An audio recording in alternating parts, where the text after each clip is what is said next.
Wilson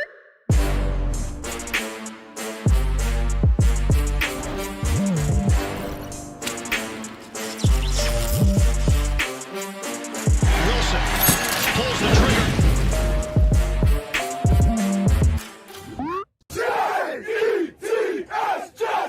Jets!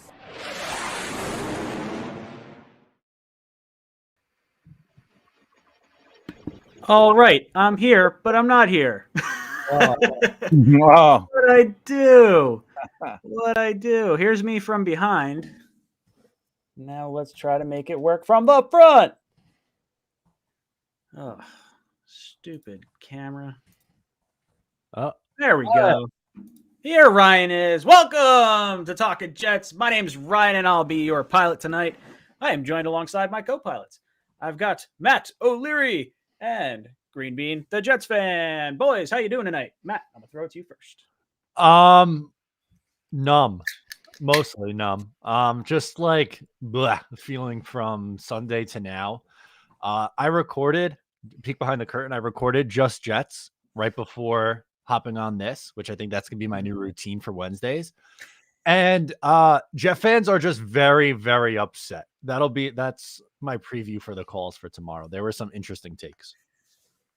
Green Bean, how about you? How you doing tonight?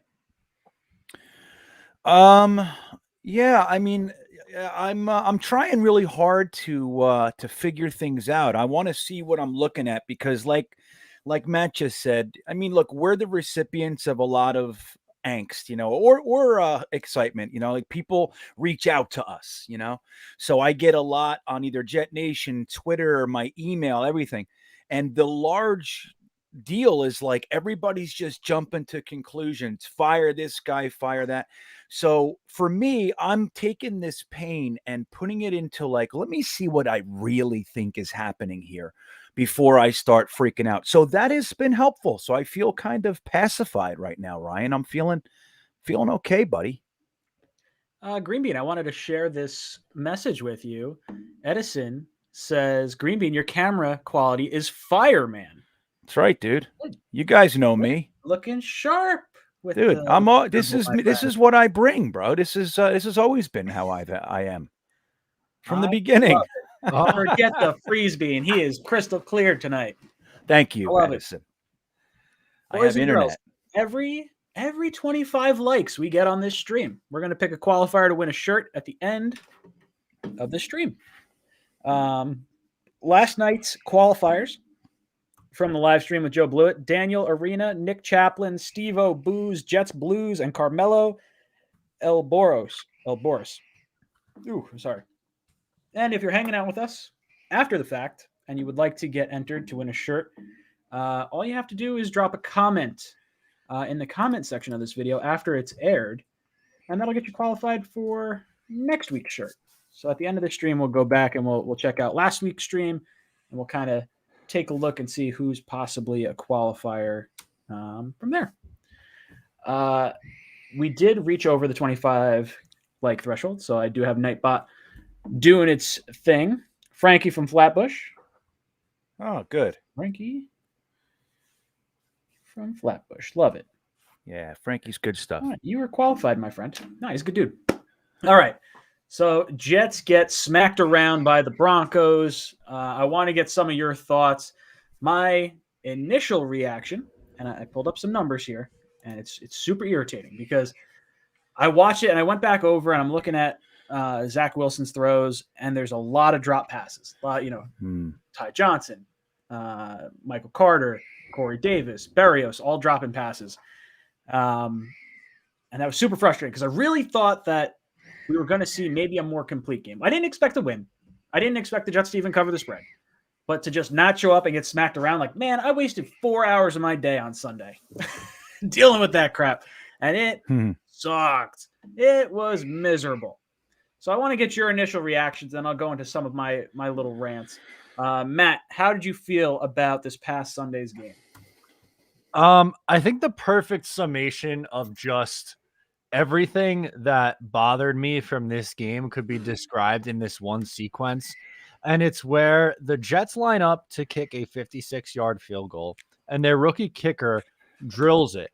But it doesn't count because they took a delay of game penalty and then it backed them up out of field goal range, so they had to punt. Like, that just drove me absolutely wild. Like, sure, I was upset with the interceptions. I was upset with the drop passes. Like, there's a lot of bad in this game, but the rage I felt inside my body when they took a delay of game on a field goal attempt was like nothing I felt in a long time. It really irked me. Green Bean, what about you? How you feeling about Sunday's game? It's so funny that Matt brought that up because that is the microcosm right there. That's it. It's like, we finally, whittled the offense down and started throwing some short, quick passes, and it worked. It got us all the way down the field. Then the running game started to work a little bit because of that. And then drop passes, we're going to put points on the board and we get a friggin' delay of game penalty. So with me, look, number one, I want to say the Zach Wilson hate is absolutely misplaced. There's no one on the team that I think deserves less ire from fans than Zach Wilson. The kid is playing his ass off. He has all the rookie sloppiness and all that sort of stuff that would normally be taking place, but I think he's being betrayed right now, and not only by the offensive schemes and the game plan and all that sort of stuff, but also by guys that are supposed to be professional football players. And we're not asking much. We're asking to catch that ball that lands in your hands. So there's a lot of that. And I'm sure we'll get into more details throughout the show. But my overall feeling is that our coaches are not used to this. Like, they thought they were going to bring their high energy, positive vibes over to the New York Jets and talk shit like, hey, I love adversity and all that sort of stuff. They don't understand the thickness of what we're dealing with here. And I think that they're learning. And now, does that mean they suck? No, but it looks right now like they're struggling for answers. And in the meantime, Zach Wilson is getting beaten up in the backfield, which is a shame. Yeah, and let's go. Here's where my rant kind of begins and gets really frustrating for me. Zach Wilson's average time to get a pass off or pocket collapse was 1.7 seconds. He has been sacked 15 times. That's most in the NFL. That he's on pace for 85 sacks. The current record is 2002 when Carr was sacked. I believe it was 76 times. I could be wrong on 76. It's like 75, 76. Either way, even if you retract a game from this schedule and you say it's a 16-game schedule, he's still on pace for 80 sacks. He was hurried 14 times. That's second most in the NFL. Pressured 33 times. That's the most in the NFL. His pressure percentage was 27%. That's second among 3-game starters. In 2.5 years, who the hell's printing stuff? I got mysterious stuff printing out of my printer right now. Please knock before entering. Thank you. I don't know. I got a Wi-Fi printer and stuff's just happening. Yeah, it must be put that on your door. It's God. That's what it's going to be. That's freaky, man. Yeah, I'm like, what? Stuff just coming out of my printer. Sorry, where was I? Okay, so in the last 2.5 years since Douglas has been here, we have signed Ryan Cleel, 1 year, $8.4 million. Alex Lewis, 3 years, $18.6 million. Greg Van Roten, 3 years, $10.5 million. Connor McGovern, 3 years, $27 million. George Fant, 3 years, $27.3 million. Morgan Moses, 1 year, $3.6 million. We spent the 11th overall pick on Mekhi Becton. We traded up using 2 third-rounders to get up to pick 14 to draft Elijah Vera Tucker. And we drafted Cameron Clark in the 4th round. So in total, that's $95.4 million spent on salary and contracts, not including the rookie contracts at all, and 5 draft picks devoted to the offensive line. It is absolutely unacceptable that Zach Wilson is getting the snot kicked out of him. There's got to be some better way to run this offense or at least protect him better. It felt like the running backs don't know how to chip. Michael Carter and Ty Johnson nearly got Zach Wilson eviscerated. It's absolutely horrible. So, Matt, I'll throw it to you. How do you feel about the amount of assets we've used on the offensive line, and should this line be better than it is? Am I overreacting based on what I just read to you? No, absolutely not. Your reaction is more than justified. It's very frustrating. And I know Mekhi Becton's out, and he's their best offensive lineman. And you have a rookie in Elijah Vera Tucker. There's going to be ups and downs there. But the two that I'm really most disappointed in is Connor McGovern and Greg Van Roten. And I'm gonna take this a little bit of a different direction. I think we'll get to this eventually anyway on this show. But the fact that both those guys are both so bad, and then the first thing out of both of their mouths is to blame other people but themselves. Like with Greg Van Roten, the first thing out of his mouth was saying that Zach has to get rid of the ball faster. Now, in the full quote, he did go on to say we also need to block better. But the very first thing this man says was that Zach has to do better in his third NFL game. That's the first thing that he's saying. And then Connor McGovern allegedly going at it with someone in the Instagram DMs. Oh, did you see it? Did you see that? Yeah. Oh. So the slide right. So if his job really was, or if that was the thing on the play, then he just threw the other rookie who only has 3 games under his belt right under the bus in Elijah Vera Tucker. So I'm really sick and tired of these mediocre offensive linemen trying to, prop themselves up. And why not just take a little accountability and be like, hey, we were both kind of big ticket free agent signings, and we both have been terrible so far through 2 years. Green Bean, what about you? How do you feel about the offensive line and how it has kind of let us down over the course of the last year, 2 years, even though we've spent so many assets? Sorry, bug. Yeah. So many assets on it. Yeah, well, when you look at the expenditures on both salary and draft picks from for guys that up until the point when they arrived, they could play and they could play at a high level. What I look at is the overall job of the offensive line. So I'm looking at the offense as a whole. I'm watching routes that don't make sense. I'm watching receivers that all of a sudden forgot how to catch. I'm watching offensive linemen that are protecting spots where no rushers are, and there are rushers coming where no offensive linemen are. And this has been from week 1 all the way through to week 3. We saw some improvement week 2, but still it was happening. So for me, it's not any one guy. It's the entire line. Like Morgan Moses was getting beat. Now he had a little bit higher grade than the two that we're talking about. But overall, the entire line looks like all of a sudden they can't play. And like you said, the stat with 1.7 seconds, I struggle with stats like that. Stats like that, because when you factor in the I always like when stats like that are placed to take away the top and the bottom so you can see what's really going on, because a lot of the times things get skewed and they lower the average and all those kinds of things. So I do struggle with stats like that. But for me, it's not a player. It's and now that's not to say I love what the players are doing, but I watch these games again and I'm watching guys do things that don't make sense to me. Like that one where we're talking about with Connor McGovern, when he's protecting a spot where no one is coming, and then to his blind side, to his backside, somebody's rushing in untouched. Why would Connor McGovern block that way? It's real easy to take a snapshot and go, what the hell are you doing, loser? It's easy to do that. But if he thinks that AVT or whoever else is blocking the guy to his left, if he thinks that's AVT's responsibility, then what is the breakdown here? And we don't know that, but I see something like that on at least half of the plays. Let's just say that. I don't have an exact percentage, but I'm seeing some sort of boneheaded move where a stunt is getting through, an end is not getting addressed. Something is going on every friggin' play, it seems like. And for me, what that boils down to is not AVT, it's not Connor McGovern. While I don't think they're playing at the highest level and what I hope that we'll see from them this year, for me, it's a systemic breakdown. We talked about it week 1. It was like nothing I had ever seen from an offensive line. They literally are not picking up guys. The only reason offensive linemen don't pick up guys is because they think somebody else is picking them up. Now, Connor McGovern is the guy calling out the line assignments from the line and all that. So if he's saying something like, and this is just an example, trust me when I tell you, I'm not defending him as much as it might sound.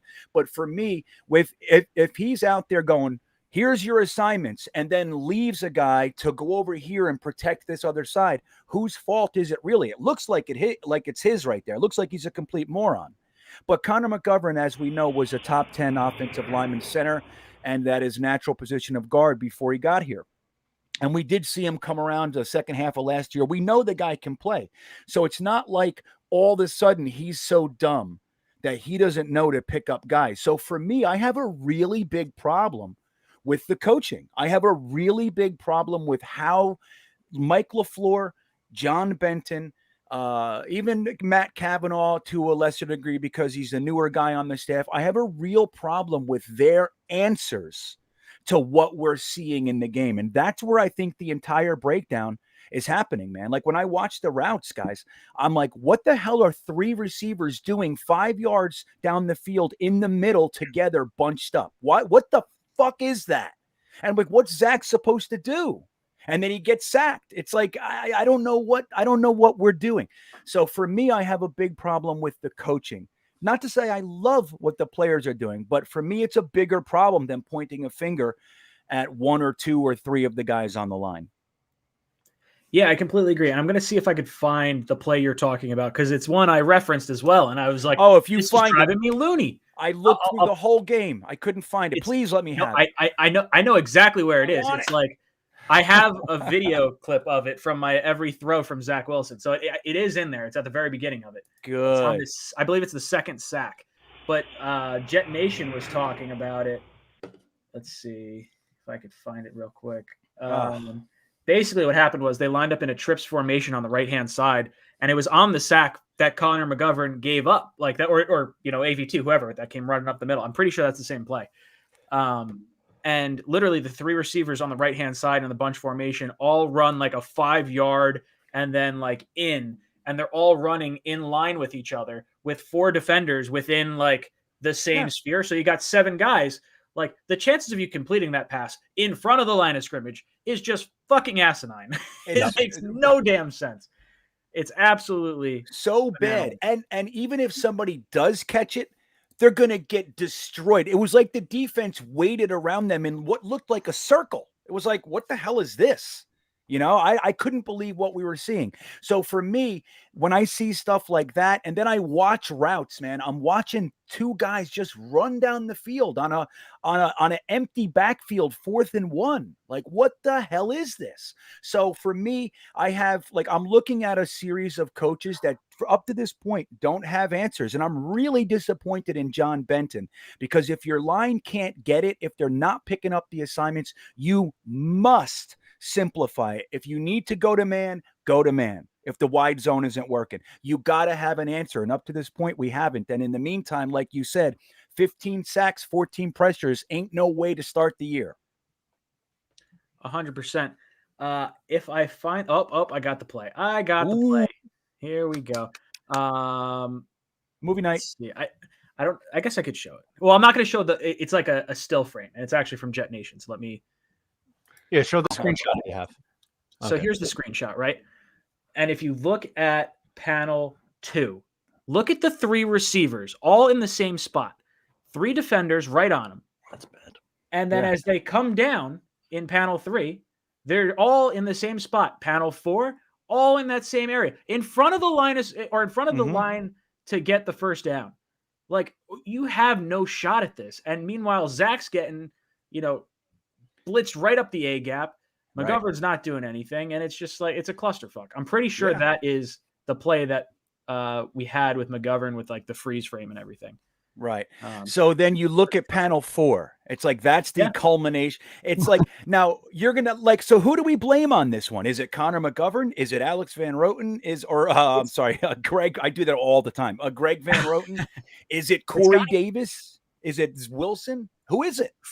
For me on this play, it's a mixture of LaFleur and I would say McGovern, purely because if AVT doesn't know where he's going, like you see McGovern kind of slide to his right and sort of have that freeze frame block that you don't know what's going on. It looks like he's a video game character, like just blocking air.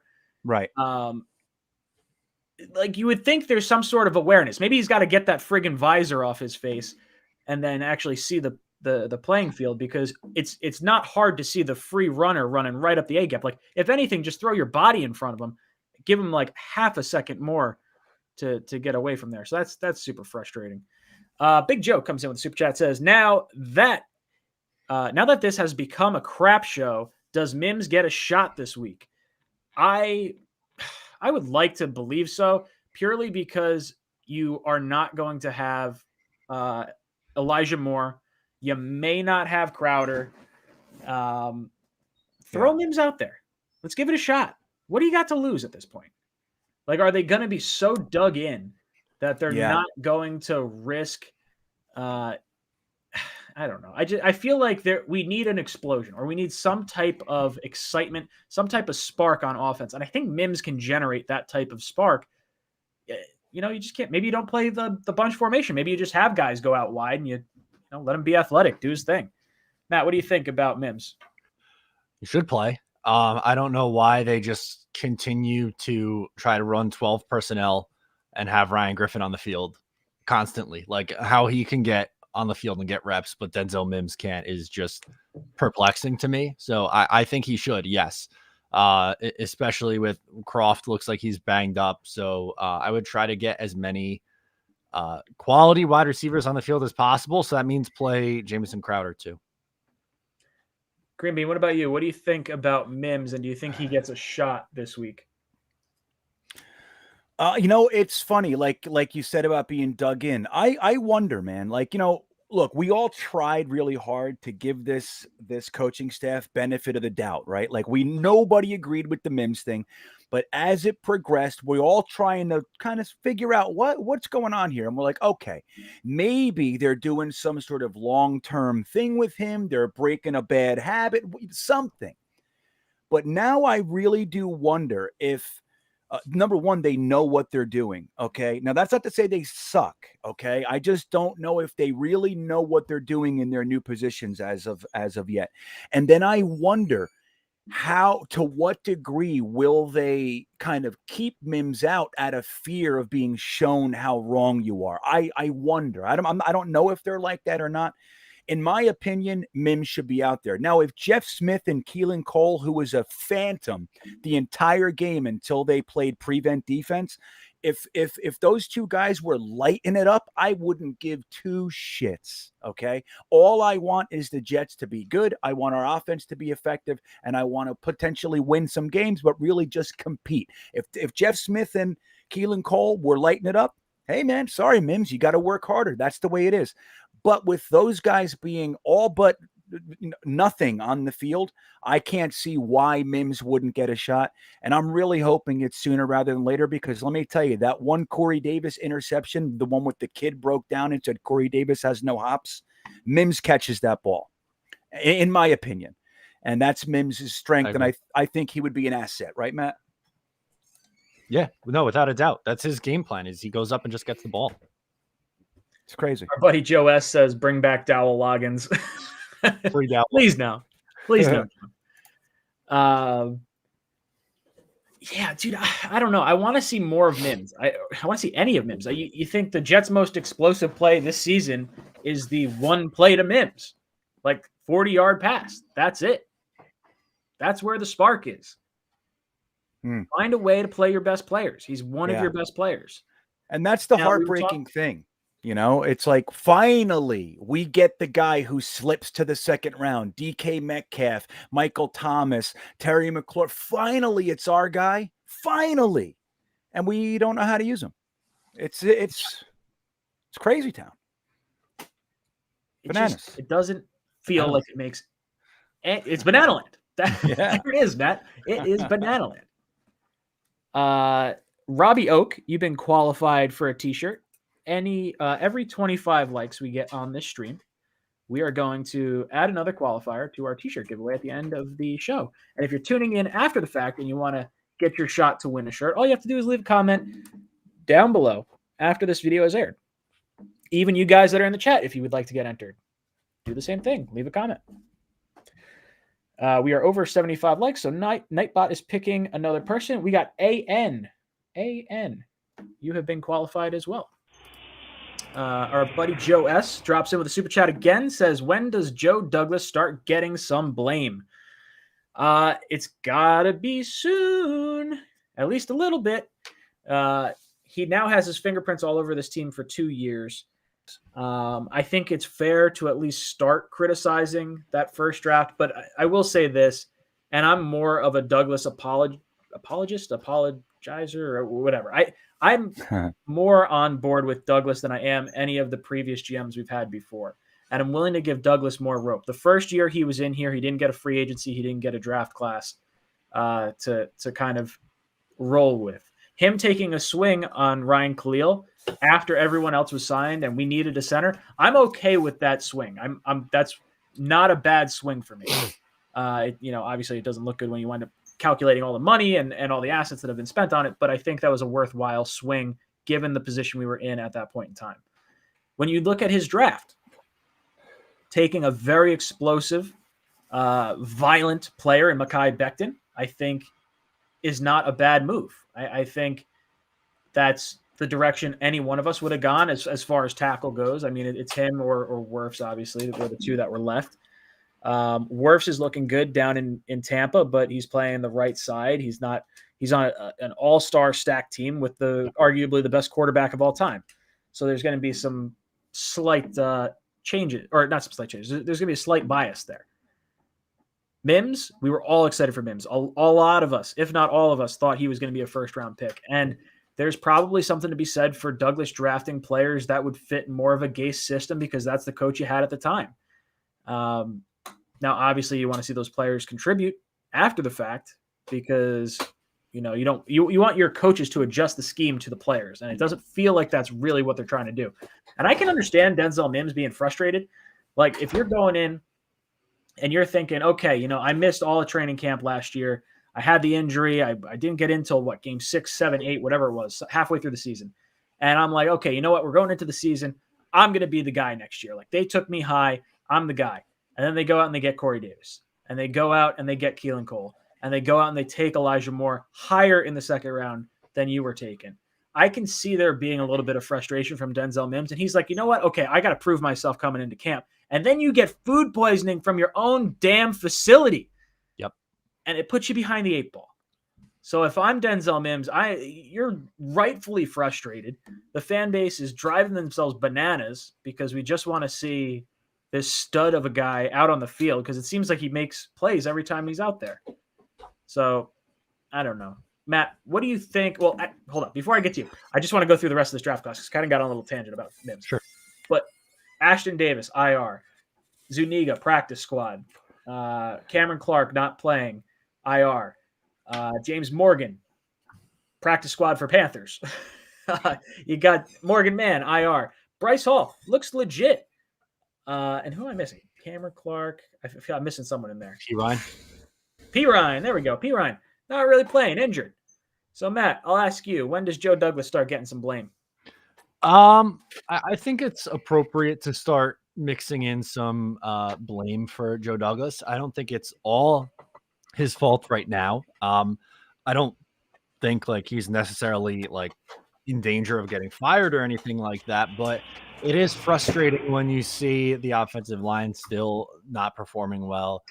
Some of the same issues, some questionable decisions in free agency to get stingy in certain areas, and having struggles at those positions. So I think it's fair to be critical. I don't think it should be the level in which that Mike Maccagnan is remembered now. I think he's definitely been better, which is a low bar to clear. But I think it's definitely fair to criticize him. Look, it hasn't been great so far.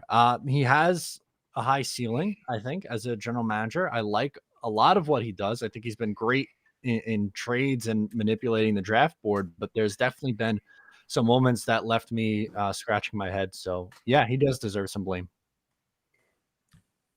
Let's see. Big Joe drops in the super chat, says, what do you think has been the main culprit of the New York Jets' woes since the 1969 Super Bowl? Management drafting what? I mean, we all know what it is. It's dead obvious. Joe Namath sold his soul to the devil to get that Super Bowl victory. And we are not going to win anything until our good buddy Joe is no longer around. That is the word on the internet, is that he's selling his soul for for that Super Bowl. Greenby, what about you? What do you think the main culprit of the Jets' woes since 1969 have been? Well, I think a lot of that time was because the Jets were a little toy from an ownership that wasn't really interested in football. You know what I mean? That's really, for a long time, that's what we had. I mean, when Leon Hess finally got involved, what he did was he fired Pete Carroll and hired Rich Kotite. And then when that didn't work, he went out and literally stole Bill Parcells because he knew he was not going to live much longer. And but up till that point in his tenure as our owner, he didn't really, it was like we didn't really get involved. I mean, look at our football management. We don't even have football guys. This is the first time, and this is why I like our new organization so much. And I have a lot to say about the coaching and all that shit, but this is the first time in 20 years that we actually have a guy with a football pedigree running the show. I mean, when you look at even our president, Neil Glatt, he comes from finance. Like, so the guys running the New York Jets have not been historically football men. So that's the main culprit. Now, we've been able to strike up a few good years. Walt Michael was a very underrated coach. And then all that shit happened and he ended up retiring or getting fired. I forget exactly how it happened, but prematurely. So we've had some good times, sack exchange, obviously the Parcells years, and then Herm and Rex. So we've had some good times. But overall, it's been a piss poor organization from the top down. And that's not to get into all the specifics. As far as Joe Douglas, I have a lot of difficulty placing too much blame on Joe Douglas. And that's because about 2 months ago, every single Jets fan, every reporter, every talking head agreed that this was one of the better free agent classes. It was one of the better draft classes. I think 8 of his draft class this year are playing. The 2020 draft class looked great as far as talent goes. They're all injured. I mean, look, guys like Clark and Zuniga. Zuniga was the only one that had an injury history getting picked. And that's why, even though I liked him, I thought he was picked early. But everybody else, it's kind of a freak thing. That just sucks, But for me, I'm not seeing personnel problems. If you tell me that we don't have talent to score a touchdown, then I don't know what the hell we're talking about from 2 months ago to a month to now. Because when we started this season, we were all convinced that we were going to be able to put up some points, and that is on our coaching staff, not Joe Douglas. So I don't love all of his moves, and I'm not like a Joe Douglas disciple kind of a guy. At the same time, man, I think it's really hard to blame the GM when guys are dropping passes, offensive linemen aren't blocking people that are all good offensive linemen, that are all good receivers. What the hell's going on with Corey Davis? Why can't he catch all of a sudden? So all those things are what's the problem right now. It's not the personnel, in my opinion. While we're not a Super Bowl team, we could score some friggin' touchdowns, and something's wrong. That's my thought. Adam Sendick, celebrating 9 months of being a member of the Jets Talk 24/7 family. If you'd like to join the family, just click the join button down below. You can get yourself some cool little emojis. Adam says, any guards out there we could trade for? I'll be honest, I don't know who would be on the block, and I don't know if it's worth going out and trading for someone right now. I think you kind of have to run with what you have now, and you have to try and hide the inefficiencies on the offensive line, whether that is keeping a running back in to block who will inevitably get through Van Roten and McGovern. I don't know. I don't know if you're going to get a guard via trade right now. I'd really have to go through and look and see if any are like coming up in the last year of their contract or anything like that. Matt or Greenby, do either of you guys know any guards that might be potentially on the market or ones that we should possibly be looking at? Either one of you guys can speak up if you know one. Yeah, somebody said it in the chat, and I think they're right. I'm pretty confident that Nick Easton might still be out there. Yep, there he is. He's a free agent. And I wanted Nick Easton 2 years ago. You know what I mean? So, I mean, he's old, but he's been a quality guy. He's, he can play in this league. And he's sitting at home on the couch while Dan Feeney is drunk. What else we got? Let me throw this up on the screen real quick. The NY Bully, I did see your comment. I'm just going to throw this up because this one's going to disappear and yours already disappeared. So I'll get back to yours. Justin Rivera drops in with a super chat. Says, does the combination of it being the first 3 weeks of the fact that we've played the first, third, and fifth ranked defenses give you any hope for the next 2 weeks? We actually played the first, the second, and the fifth, if I'm not mistaken. Let me see if that's actually right. I could be wrong on that. Yeah, but why are they the first, second, and fifth? Because they played us? Because they played us. Yeah. Uh-huh. That's it. I mean, you got to think, the Broncos, are they that good? Or is it like they played the 0-3 Jets, the 0-3 Giants, the 0-3 Jaguars? Yeah. So it's tough. Like I have it down as the first, second, and fifth is what I've seen posted, but it could be third. Who knows? Look, hopefully that is the case, and we wind up seeing better play from here on out. I'm not going to hold my breath because at the beginning of the season, you should be able to surprise defenses because they haven't seen more than a vanilla offense through the preseason. So if you're not scoring points at this point in the season, they're only going to start to figure you out more, and it's going to be more difficult for you to score points. So I'm a little frustrated. Matt, what do you think? Do you think the Jets' struggles have been facing these tough defenses, or do you think it's, maybe a little bit deeper than that? It's really like, I feel like this is the chicken or the egg argument, The defense is really that good. I will give credit though to Fangio and Bill Belichick are really good at making young quarterbacks look bad. And so far, the Panthers have looked really good on defense too. I'm hoping that's what it is, because it's unfathomable to me that you are scoring 20 points in 3 games, 6 points in your last 8 quarters. That's just an insane level of incompetence on offense. So I am really, really hoping that that's a factor. And also, like, maybe just matchups. Like, I don't feel great about this matchup against Tennessee, but the following week, like, if you can't beat Atlanta in London, then there's some real issues with this team. What do you think about that, Green Bean? You think that's the first, second, and fifth defenses? Is that the reason why we're having issues, or is it, maybe more than that? No.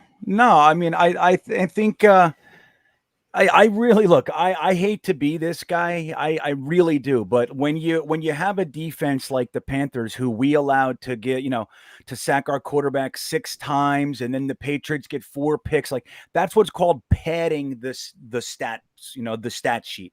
Now the thing is with Zach Wilson, like Matt just said, we should be able to score a touchdown. We haven't scored a touchdown in 2 weeks. We should be able to do that. There is more than enough talent on this roster to do that. So when you look at Zach Wilson's completion percentage, I believe it's 54%. If you just take away the drops, if those drops that hit players in the hands were caught, it goes up to 70%. And that's just that. And you guys know a lot of those drops were on third down. They could have gotten us in scoring position. So it's a whole different thing. If we just improve that one place, asking Corey Davis to actually catch the ball. Corey Davis is a downright problem, man. I don't know what's going on with that guy, but Salah's got to show some accountability here and say, dude, one more day, like one more half like that, and you're sitting, man. Like this, we can't do this. You're getting our guy killed.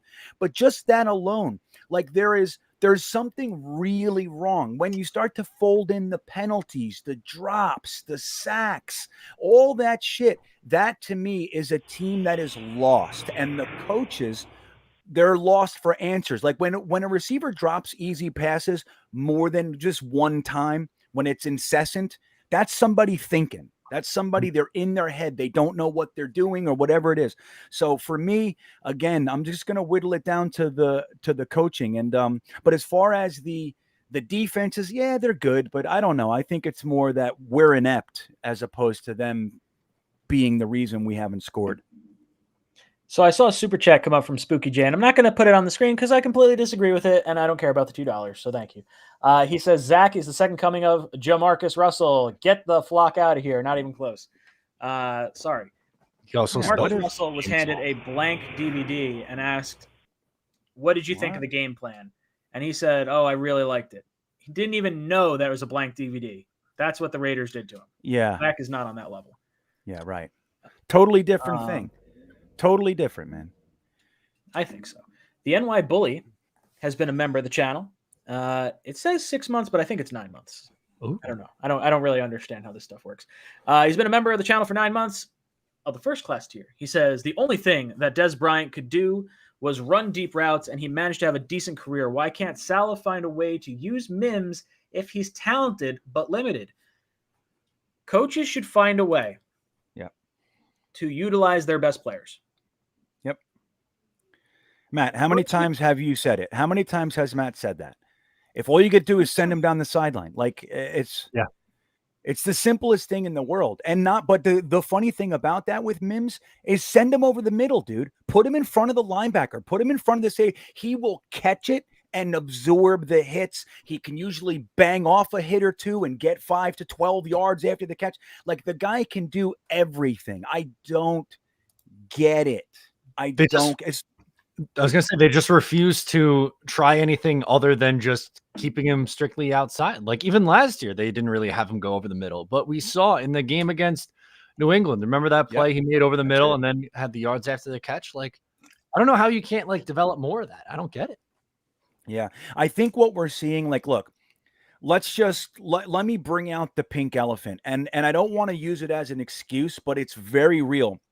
The way that Joe Douglas and Robert Saleh constructed this coaching staff was to have wise veteran coaches alongside the young, inexperienced coaches. So we have Mike LaFleur and we had Greg Knapp. We have Rob Calabrese and we have Benton. Well, Rob Calabrese and Miles Austin, and then you have Benton.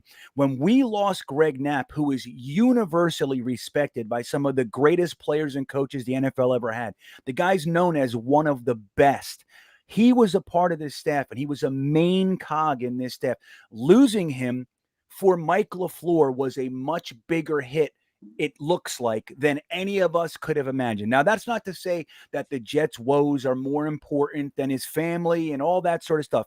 This is the least of it. But since we're talking about the Jets and what we're trying to identify the problem, the Greg Knapp thing is monumental because LaFleur has never had the keys before. Yep. Now, Greg Knapp being alongside of him, kind of going, all right, man, well, let's do this. You ever think about just kind of guiding him forward? Like, LaFleur is clearly a very brilliant mind. Kyle Shanahan kept him at 3 separate teams that he went to. Mike LaFleur was the one guy that he brought with him the whole time.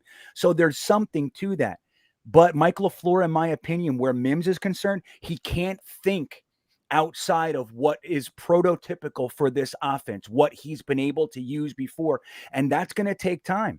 And look, I'm not even saying Mike LaFleur won't be great. He might, but right now he's a major problem. And dude, again, when you have a 3rd and 2 and a 4th and 1, and you show up with an empty backfield to a quarterback that's been getting his ass kicked all day, I don't understand why you would remove 50% of what the defense could be looking for and just let them pin their ears back and come get him. It makes no sense. To me, he's out thinking himself. He's overthinking. He's lost. And I think Greg Knapp was a huge problem. Big Joe says, Matt, is that Jack Daniels? No, not tonight. I'm changing it up. Jack is old reliable for me, but I went a little Johnny Walker Black tonight. Ooh, one of my faves. Mwah. Very nice. Very nice. Very nutty. We have Good another stuff. qualifier. Stephen Engel was qualified. He always gives it back and says, no, pick someone else. And I don't know if you guys saw who Nightbot picked, but official loyal NY Jets fans. Oh, Ali. Our buddy Ali qualified to win a shirt. So thanks for hanging out, Ali. I see you in the chat. Who we didn't get to meet at the game, unfortunately. See, Matt and I got to meet him at the green and white scrimmage. We didn't get to we didn't get to see him at the game, unfortunately. But no, we did get to see him just before. I still have not met Richie or Jack. I did not get to see them in week 1 either. Never made it over to them in the parking lot. Oh yeah, we probably walked right past him. I know I stopped and saw him. It was funny. I was just walking. I was like, "Whoa!" I was like, "There you guys are." I know Greenbean had just pulled into the lot and was like, "Whoa!" Yeah, they were standing in front of my car. It was the craziest thing. I just pulled into a spot and there they were. It's great. All right, before we get on to Triple Bob's super chat, just going to take a second to recognize some sponsors of the channel. Our buddies over at WinView have some really cool prop contests. This episode is brought to you by WinView Games, the nation's sports prediction leader and home for pregame and live New York Jets prop contests. I know all you live and breathe the New York Jets. So if you want to put that knowledge to the test, download WinView right now. WinView.tv/Jets Talk. That's WinView.tv/Jets Talk. Play against other people in real or free or real money contests. Play your first $20 risk-free with Jets contests every day until the end of the season. I know this app is for you. It's a lot of fun. I've been doing this whole prop thing for like the recaps, and I'll go into a little bit of a recap. We'll go over, what some of the props were this past week in just a little bit. But I've had a lot of fun with it. And I'm going to be doing one for the Titans game as well. Apparently, I'm not very good at this because I think we are better than we usually are. And it winds up biting me in the keister. And for our next sponsor, our good buddies from BetQL. So we're going to step aside after this, or we'll be right back after this short break. Want to get an advantage over your sportsbook? You need to download BetQL, the only app you'll need to make smart bets. Their Best Bets computer model scans over 350,000 unique bets per year to give you the best bet recommendation for every game across all major sports and gives you the reasoning behind why you should place the bet. Their model covers everything from spreads, over-unders, and player prop bets. Don't want to use the model and prefer to do your own research? BetQL has all the necessary tools for your research needs. There's sharp data so you can see who the pros are backing, line movement so you can jump on betting opportunities in real time, team summaries highlighting previous success against the spread and over-under, and team lineup breaking news and injury status updates. Plus, you can save all your picks in one place to track your success and winning streaks as well as view your rank on their leaderboards. Head to the App Store or Google Play Store now to download BetQL. You can also head to try.betql.co/jetstalk to get started now. Enter discount code JETSTALK at payment checkout for 25% off any of their subscription offerings.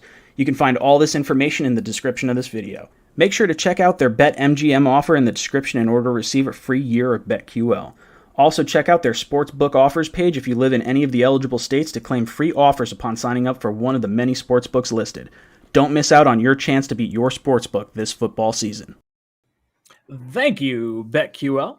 We're going to drop in. Let me bring my face back up over here. Triple B 29 Rob. Commercial breaks. Gotta love it. Good one. That's good stuff, too. I like it. It's all right. He drops in with a super chat, Triple Rob does. He says, here's what we do. Tie off on passing downs. Get Mims on. Cut Greg Van Roten. Suit up Joe Douglas. Run the ball. Use the INT pass routes. Intermediate, maybe? Intermediate pass routes? That makes sense. Give the receivers, stick them.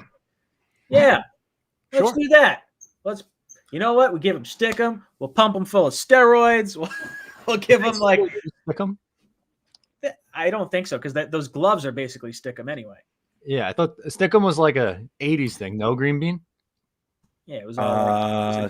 No, it was before the '80s. Okay. I think I'm going to so. tell you a really gross story that'll definitely get me demonetized. Oh, yes. Yeah. Yes. Now, yes. There was a football player on our high school football team who his pregame ritual was to choke a chicken and use that as stickum. And it was just like a little, not good. This was a senior when I was a freshman. I was like, ooh, that's not cool. Not cool at all. I don't know where this guy came from. Strange. Very strange. Hey, you know what, Matt? You're right. It was 1981 for Stickum. That's when Stickum got banned. 1981. Okay. There you go. 1 year before I became a fan. So that's why. That's why I didn't know, Matt. Gotcha. Let's see. I don't know if I'll be able to get all of Mutt Vile's comment on here. So I'm just going to read it for us and we can discuss it.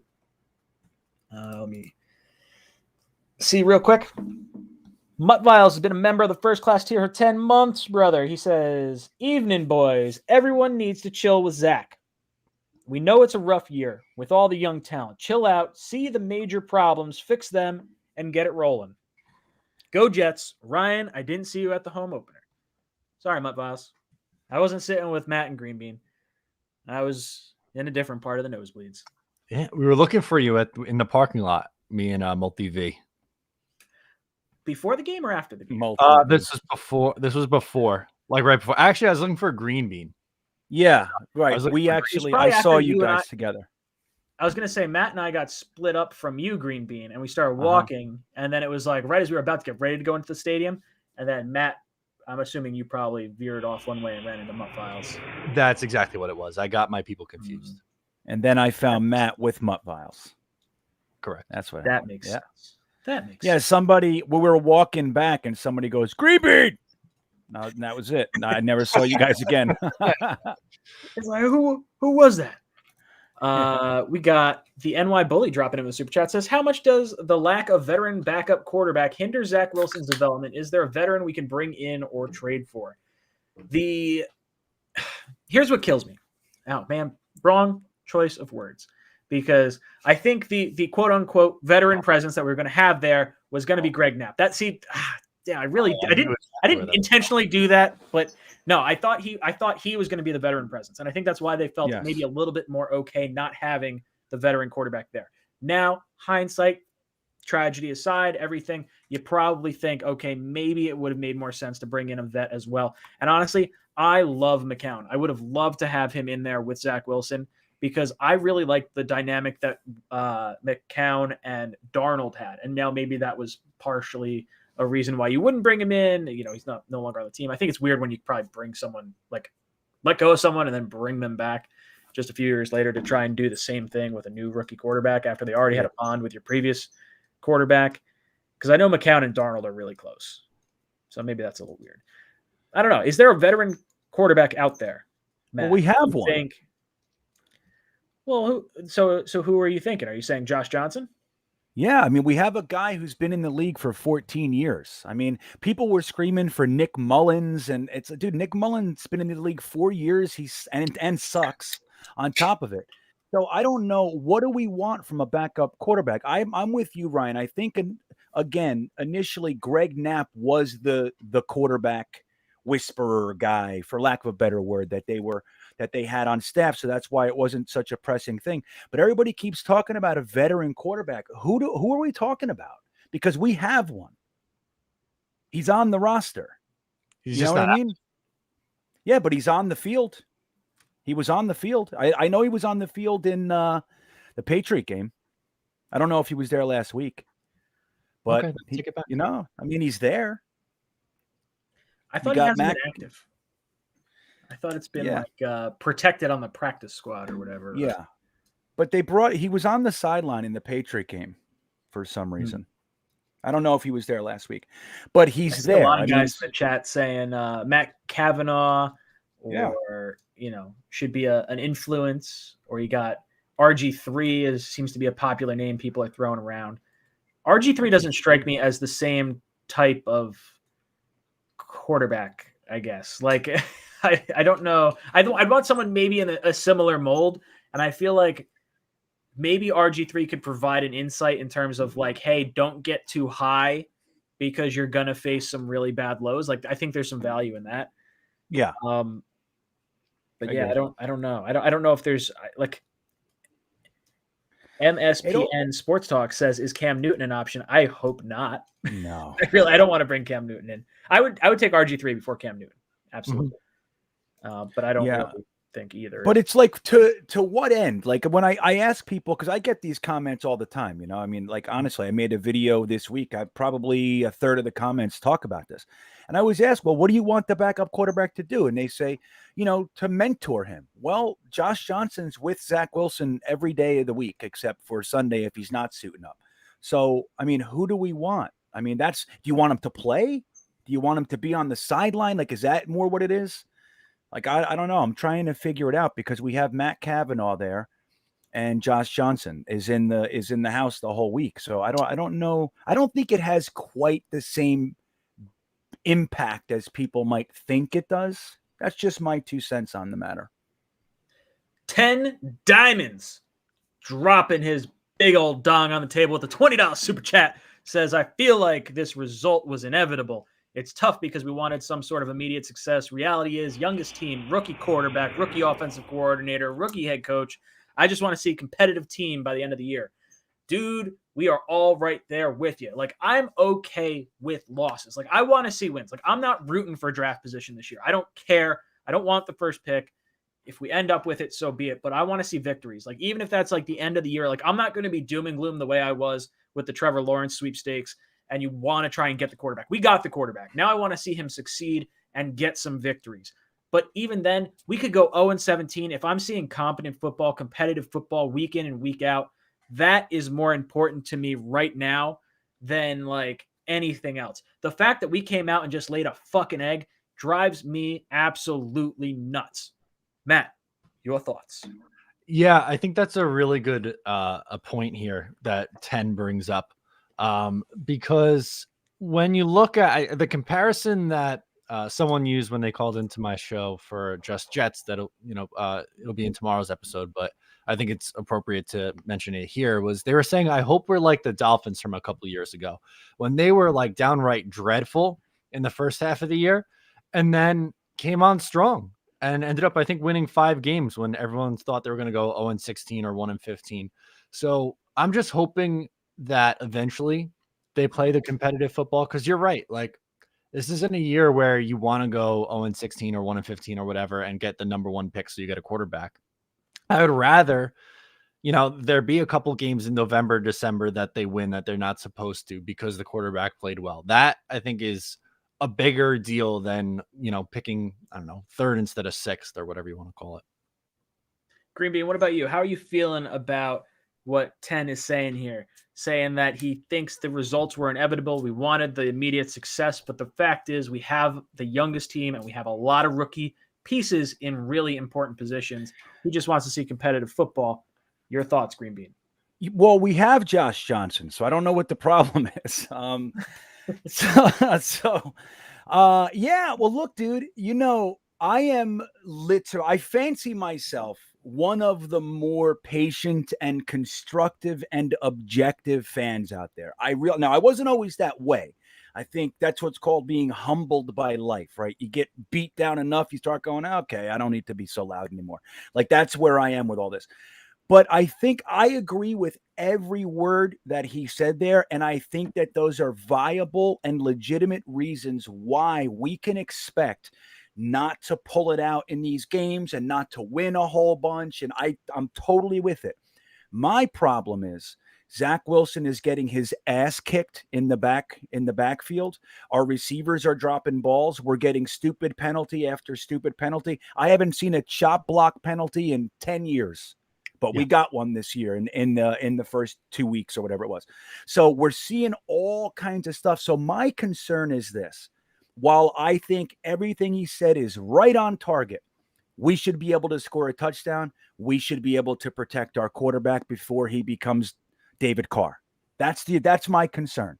And LaFleur looks lost. And in the meantime, we have a guy sitting on the sideline who's, in my opinion, the best wide receiver that we have. And we can't figure out how to use him. So I just have some issues with that. If Zach was protected and he was just, hey, we're just not winning, I wouldn't give a shit. If we're scoring 18, 17, 20 points a game, I would be fine.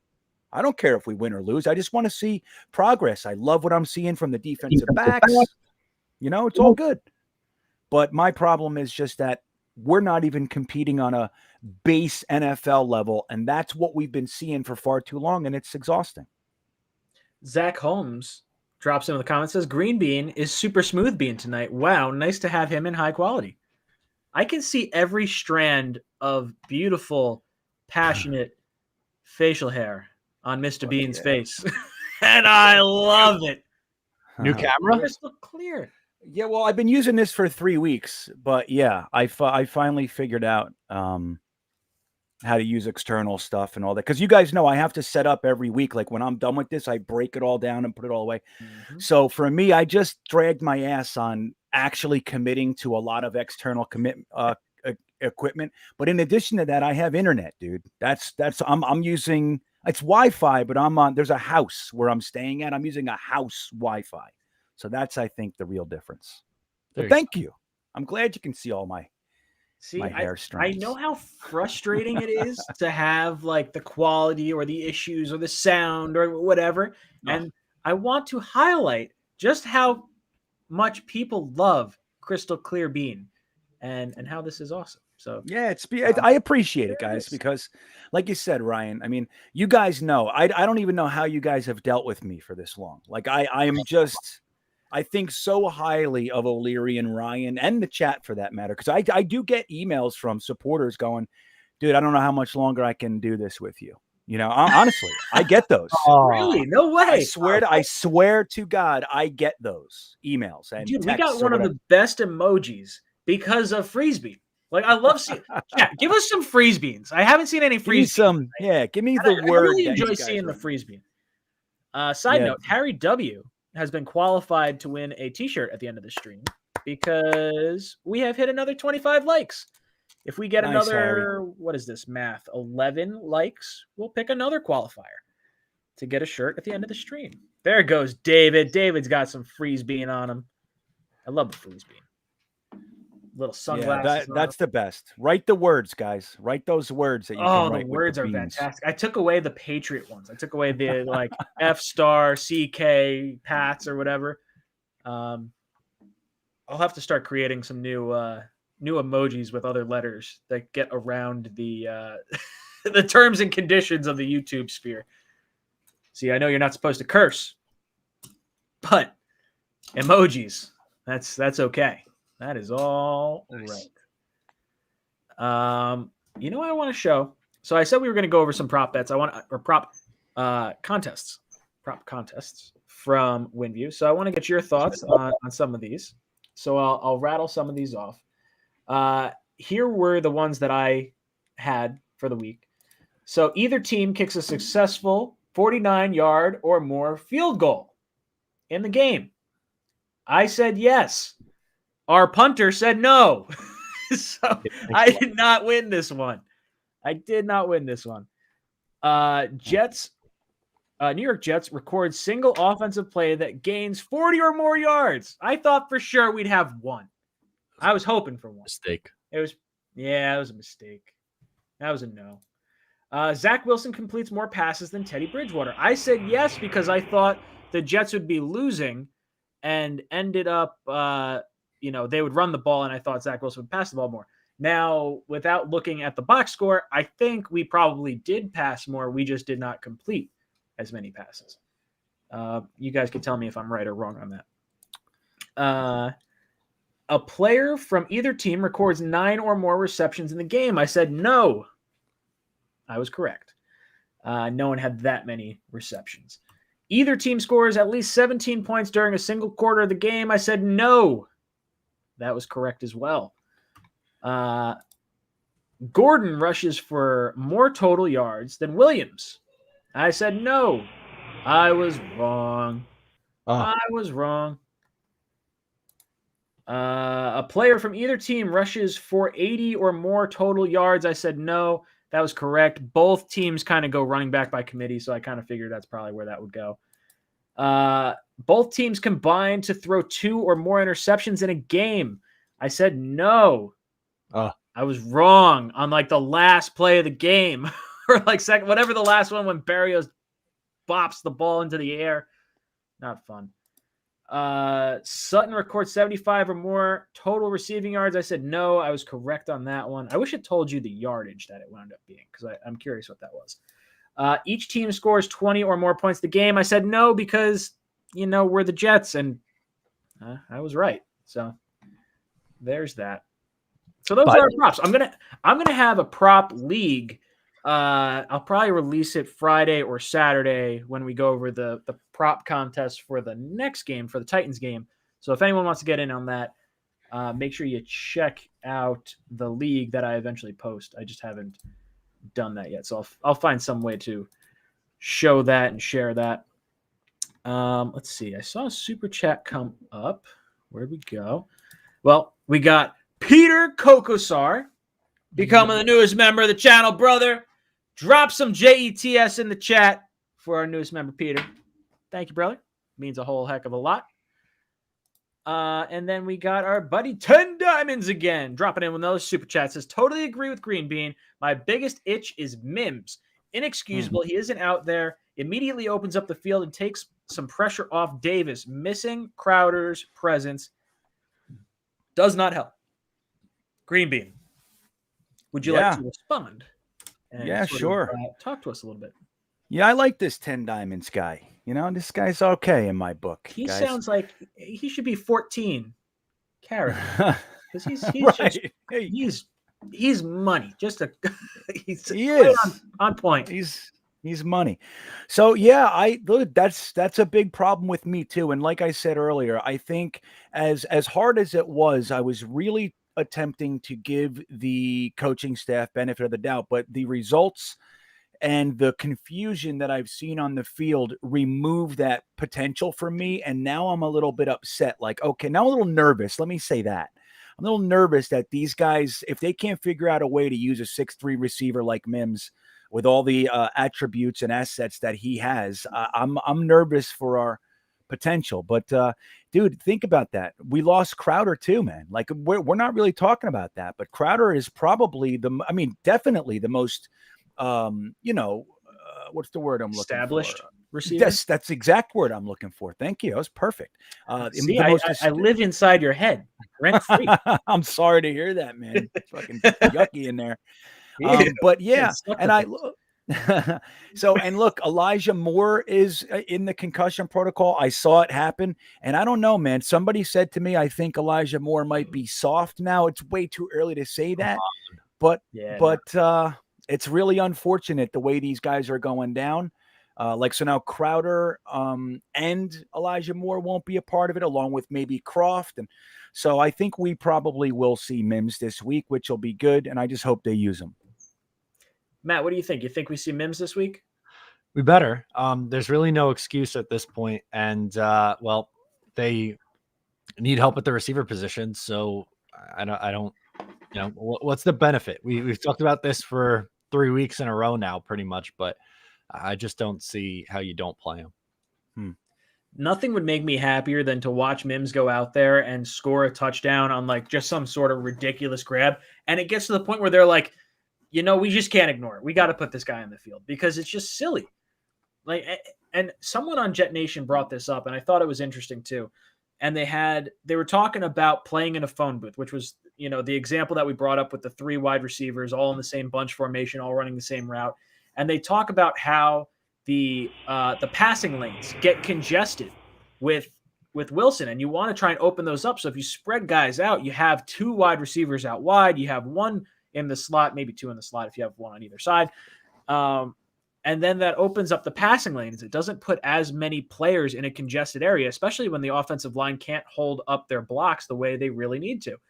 So it's going to be interesting to see what happens. And I think if you wind up playing guys out wider, you probably could utilize Mims more because he could use the sideline and use his body to box guys out.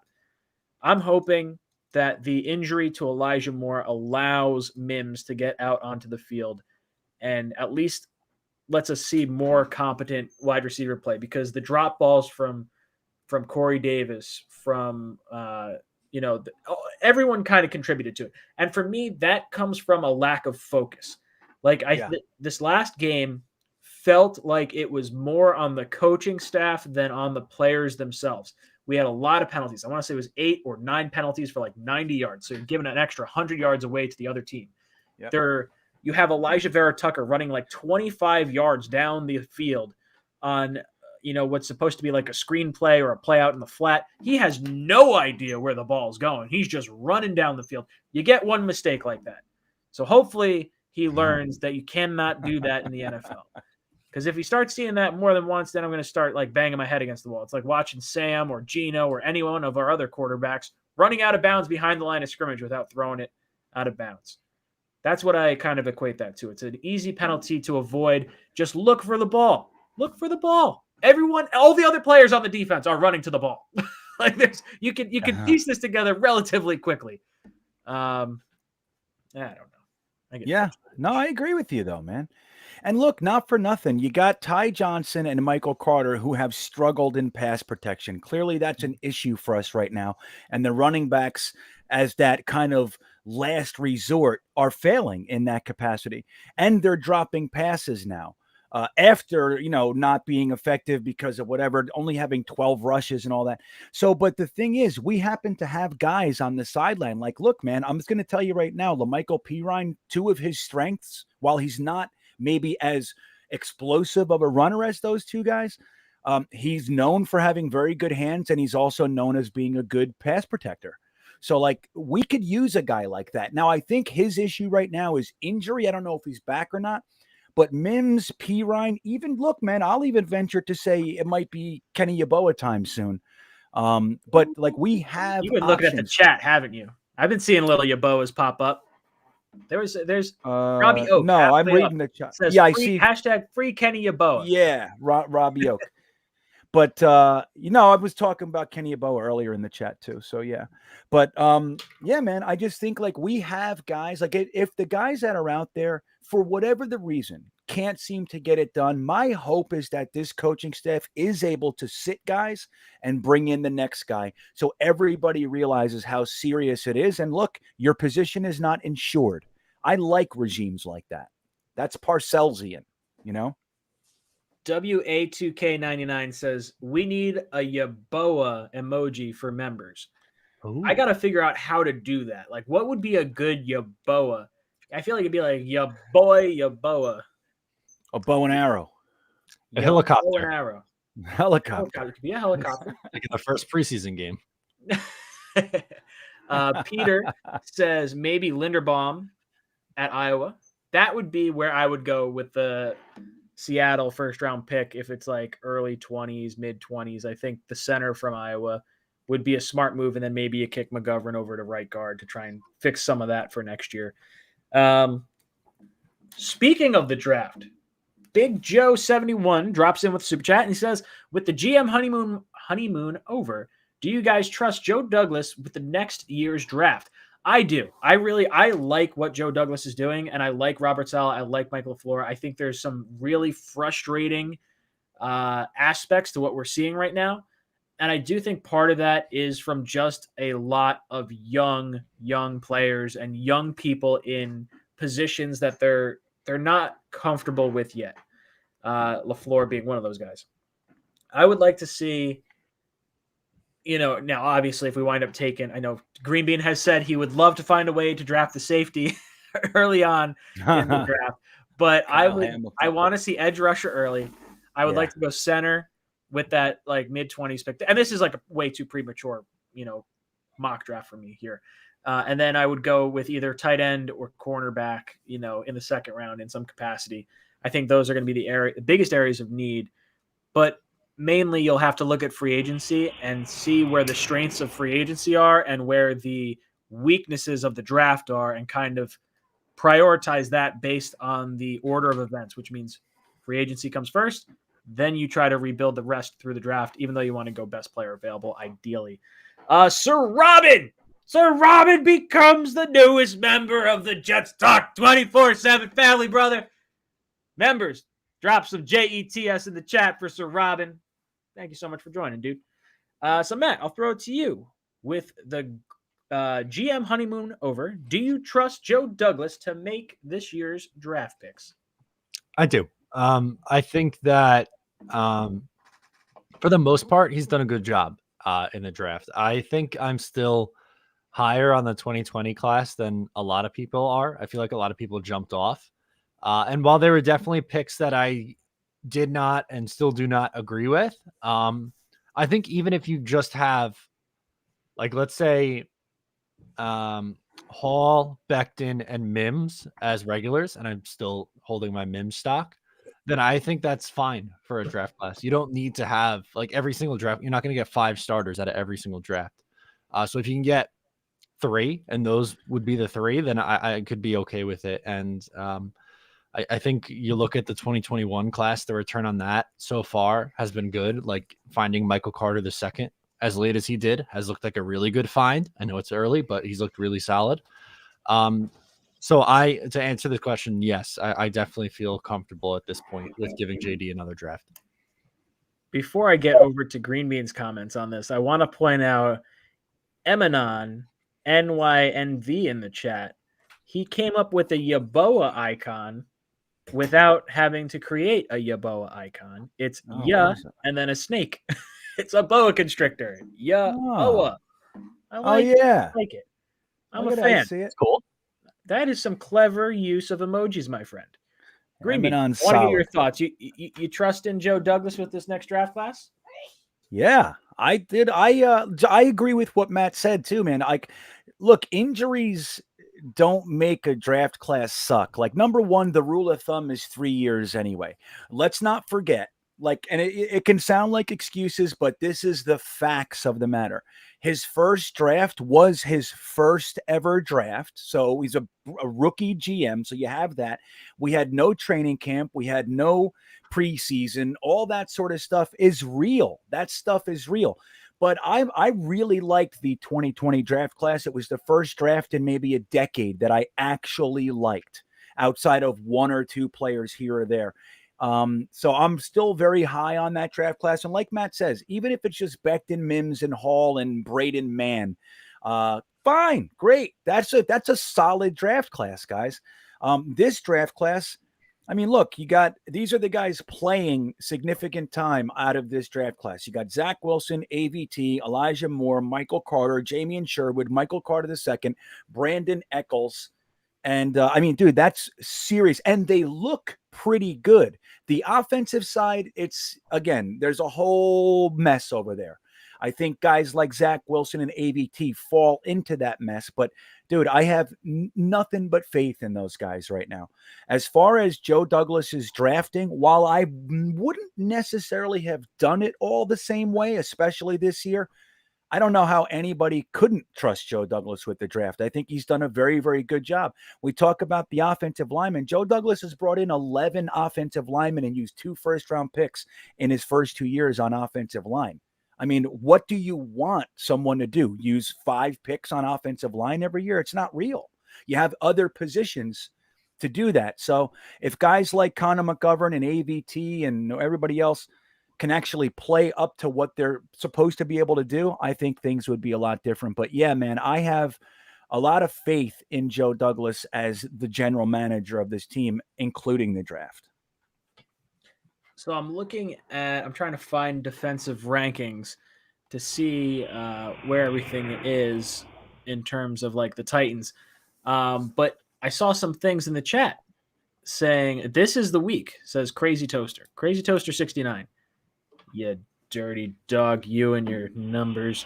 Says this is the week to take advantage of a bad defensive play calling is better this week. I can really see Zach Wilson flourish.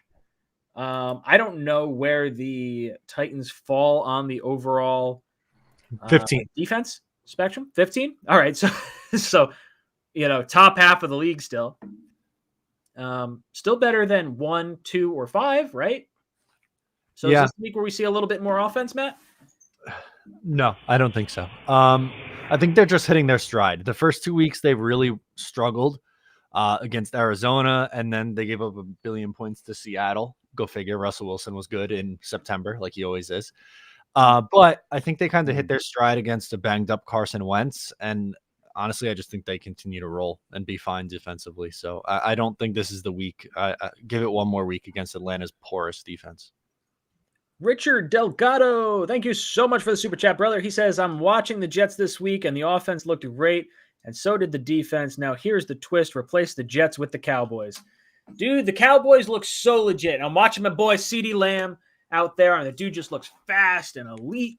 Not that he had a great game, because I think he only had like 44 yards. Thank goodness, because I was going up against him and Dak Prescott in my fantasy league, and I would have been very upset if I lost that last night. Luckily, they pulled Dak at the end of the game, and I wound up sneaking out a win there. So, Kevin Good, if you're watching, you can eat a big old bag of – you can insert whatever you want there. But I beat you, so I win. I'm hoping we just get some sort of consistent offensive play here. RJ McPot drops in with a super chat, says, Evan Neal on the table for our top pick. I don't know who Evan Neal is. I'm looking. Lineman from Alabama. Look at you go, Matt. I had to Google it. 6'7", 360 pounds of loving. Wow, look at this big boy. He is enormous. What is he at? Right tackle? Is that what I'm looking at? I think I'm looking at a right tackle right now. I don't know. He's huge. He's absolutely enormous. I would like to see that. Now, whereabouts is he supposed to go? Do we know? Is he like top half of the draft? I feel like anyone from Alabama is usually considered like the guy. Yeah, usually. I don't know. I'd have to do a little bit more research. I haven't gotten into 2022 draft. I'm just not there mentally yet. Yeah. Give it, talk to me by Halloween. Maybe I'm feeling a little different at that point. We might be able to break down these prospects a little better. I'm really hoping I don't have to like switch into draft mode right now. I feel like all last year was draft. I was the whole year. Yeah. Well, that's just it. Like as soon as the wheels fell off and you saw what was happening with Gase, and you're like, all right, well, he's clearly gone, and we stink. Like it probably took till week 5 or 6, realistically, for me to be like, all right, yeah, I'm done with Sam. I'm ready for the next quarterback. Let's just figure it out. We got to move on. I held on to hope for a while. Maybe I was on draft mode earlier, but I was still on the Sam Darnold thing. And then as it got a little bit later, then I probably started shifting there. A lot of people are saying he's a top 10 pick, top 5 pick. Neil is a right tackle, also played guard. All right, that seems like could you imagine we go right tackle and center in the first round? Oof. I don't know if I would go, who knows? We need offensive line. So give me all the offensive linemen, man. I don't give a shit. Yonel drops in with a super chat. Yonel says, was it so hard to get a veteran quarterback to help Zach along, create a great ground game, and let Zach work off the play action pass?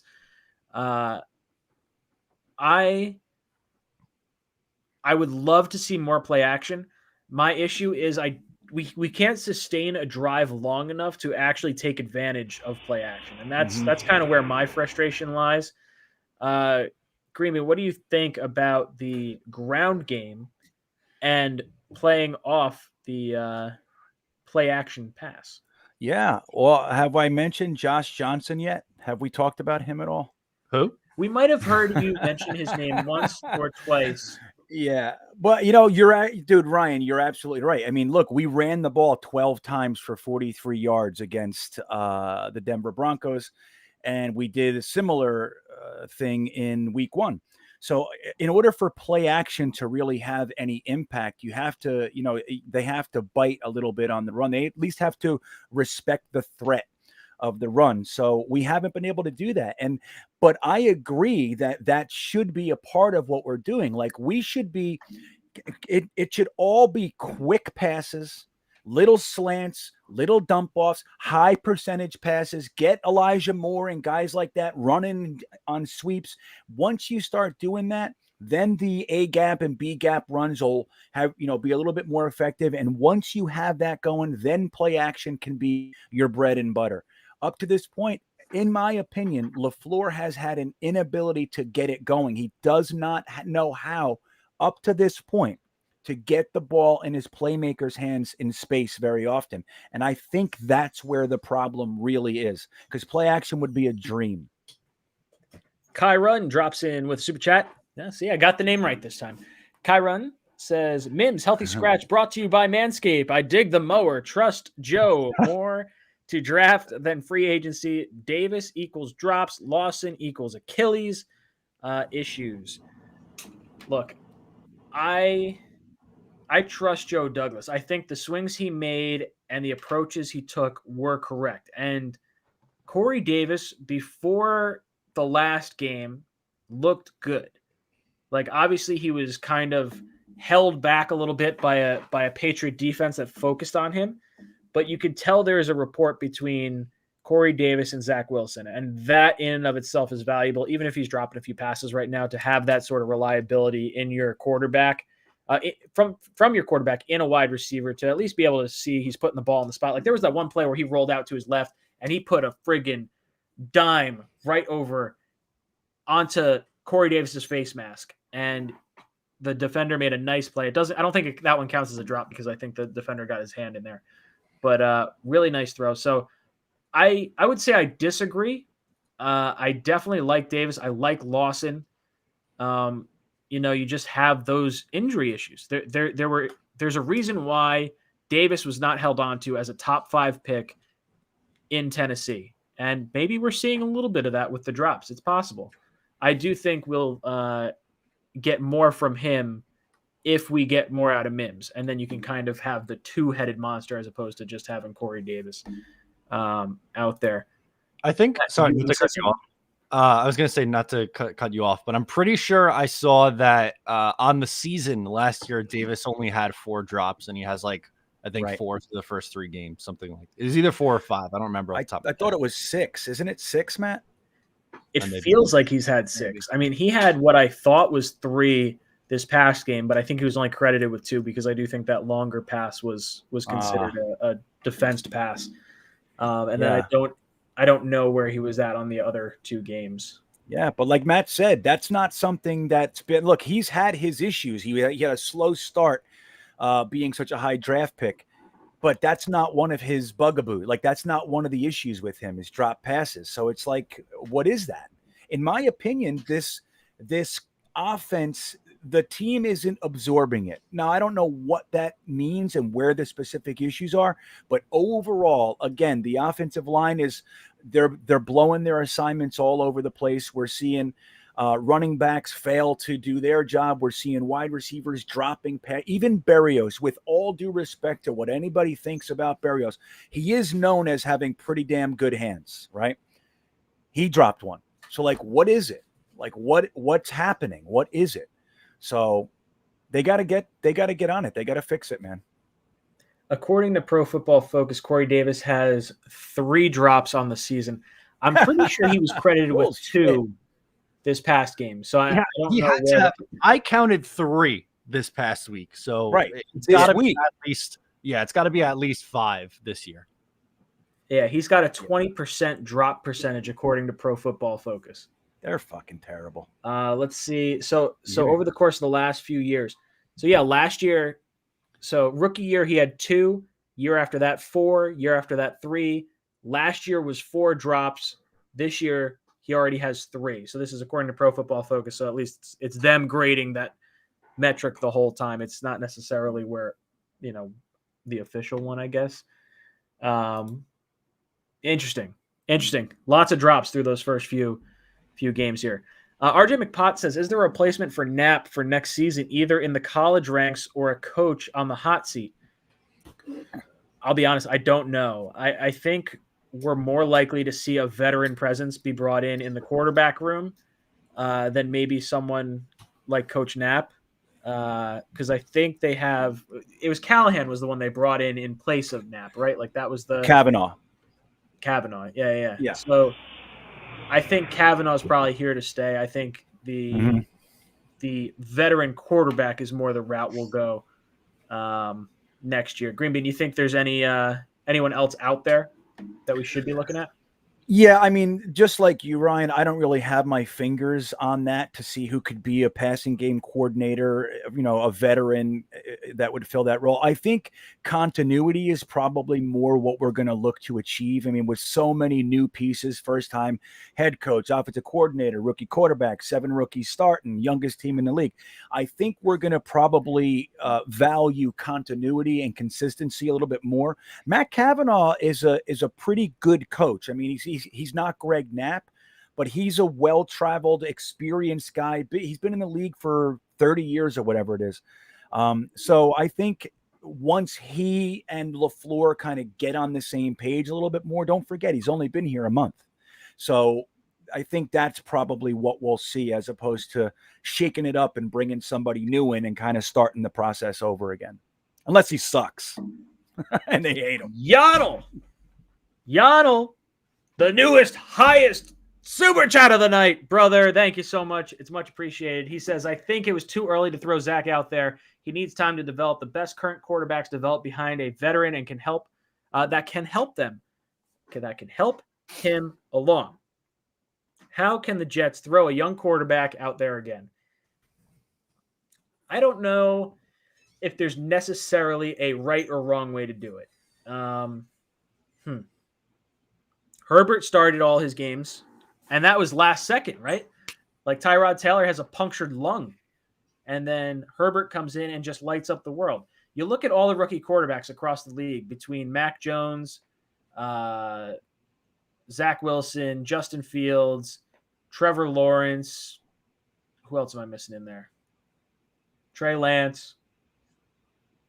I think there's one other rookie in there. And they're like 1-16 or something crazy. And the one winner was Mac Jones against the Jets and Zach Wilson. So rookie quarterbacks across the league are really not playing well. I'm not going to lie. I'm actually kind of enjoying Trevor Lawrence not playing well because it makes me feel a little bit better about not getting that number 1 overall pick. I think that team down in Jacksonville is a little bit more of a dumpster fire. Yeah, he does look better than Wilson currently, though. Even though he's throwing picks and everything, he's throwing some nice darts. At least they're moving the ball. Right, correct. That's true. They're scoring some points right. at least. That's more so the thing. He's thrown a lot of interceptions. I don't know where he's at. Although I guess Wilson the highest interception total right now, even though Trevor's got like 5 or 6 through 2 games, the last 2 games. I'm not sure. I'm not sure. But it's a funny thing with questions like this. I mean, we're using hindsight right now. Like everybody's looking back at things and going, what we should have done or this and that. Like, look, I'm old school. I'm clearly a little bit older than a lot of the guys that, like just you two, let's say. I'm the oldest guy on the panel. So I come from a different generation. So when I was becoming a fan, like drafted quarterbacks sat. Like they weren't expected to come in and carry the team. More times than not, they sat for a little while. And to me, that's the best way to do things. Let them settle in. Let them, even if it's mid-season or something, like I like that. It's much more comfortable for me and it makes sense to me.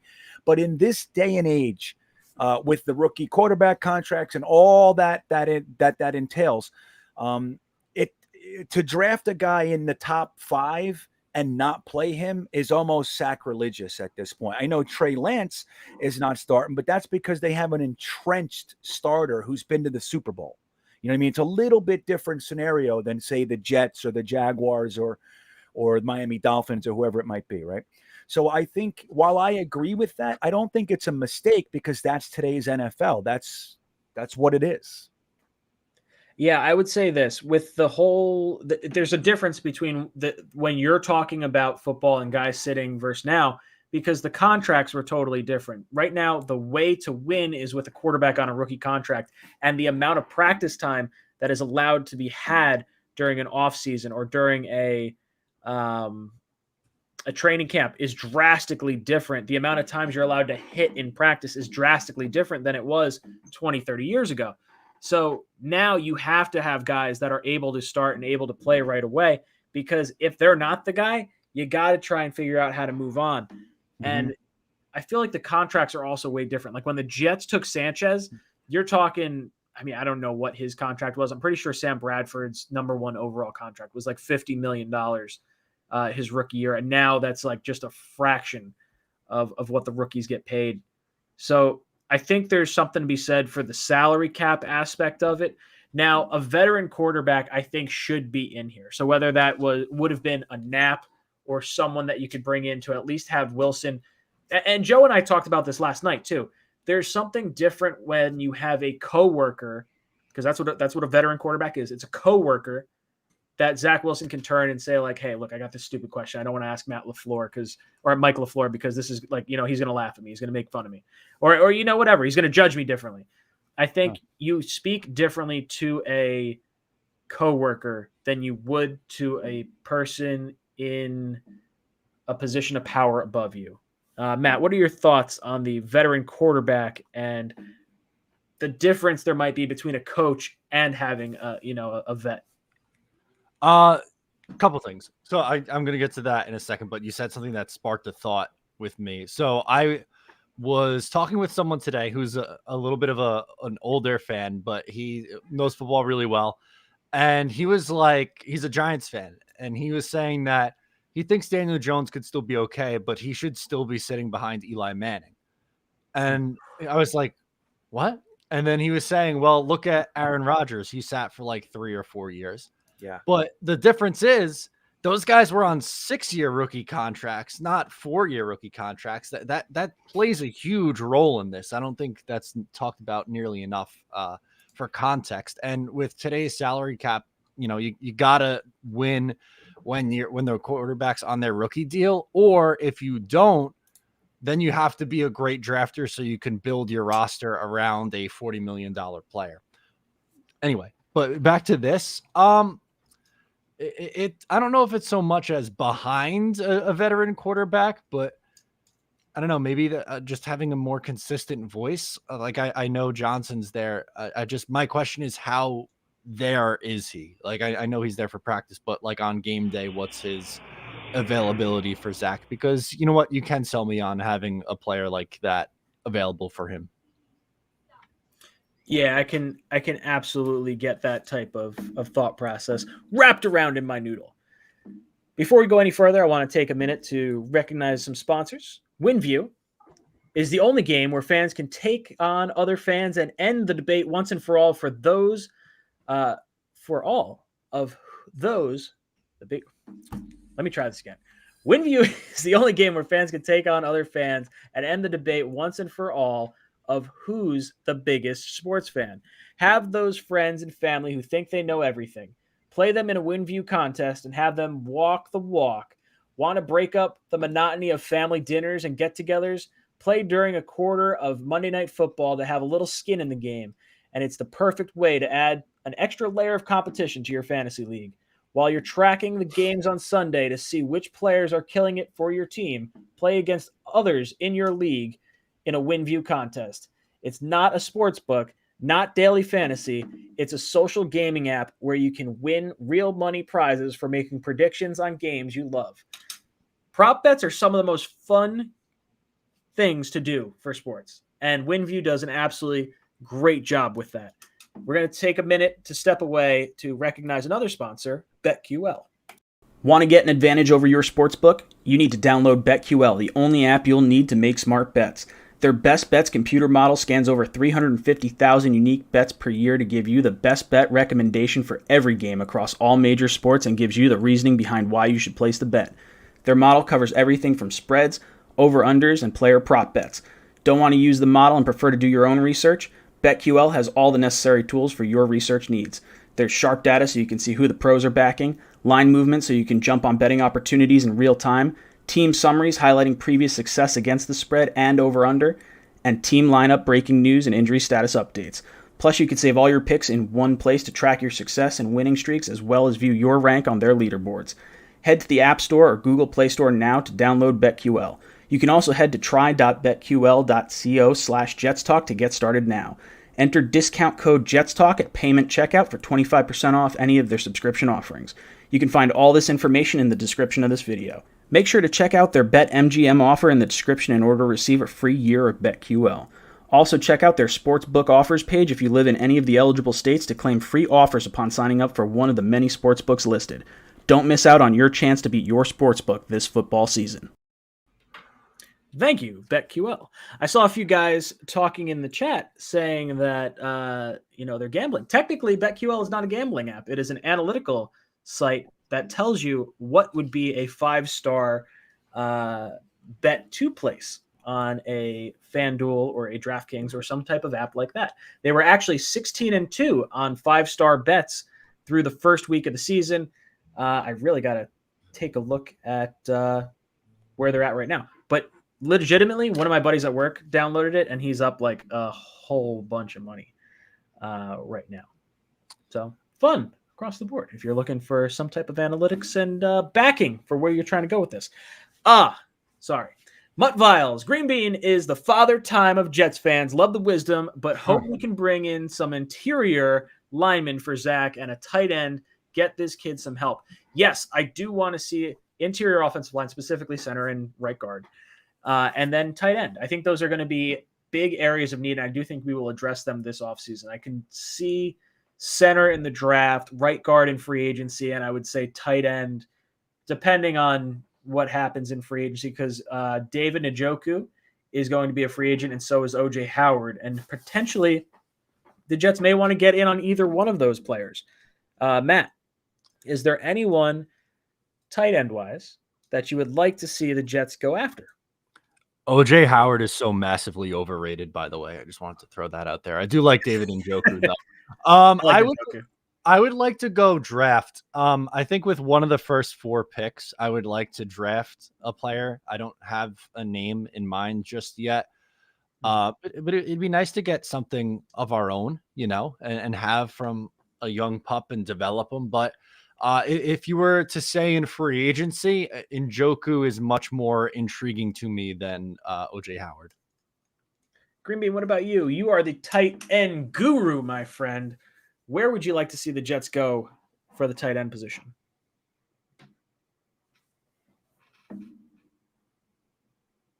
Cannot hear you. We can't hear you.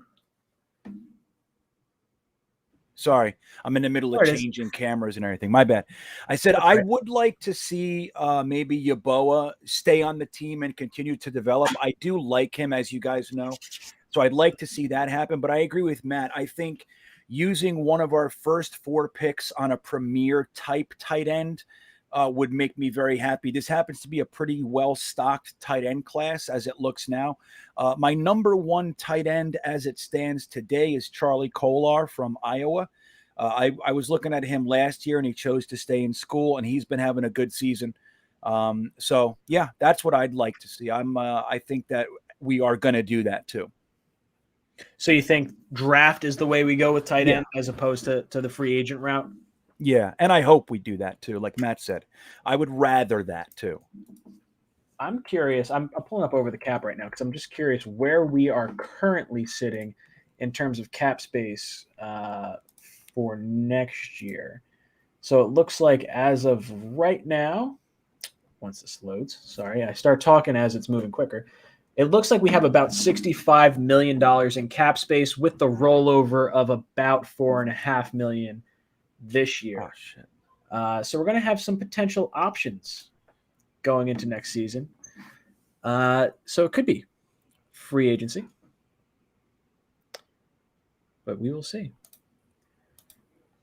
Let's see. Where are we at in terms of our t-shirt giveaway? I think I need to do another qualifier.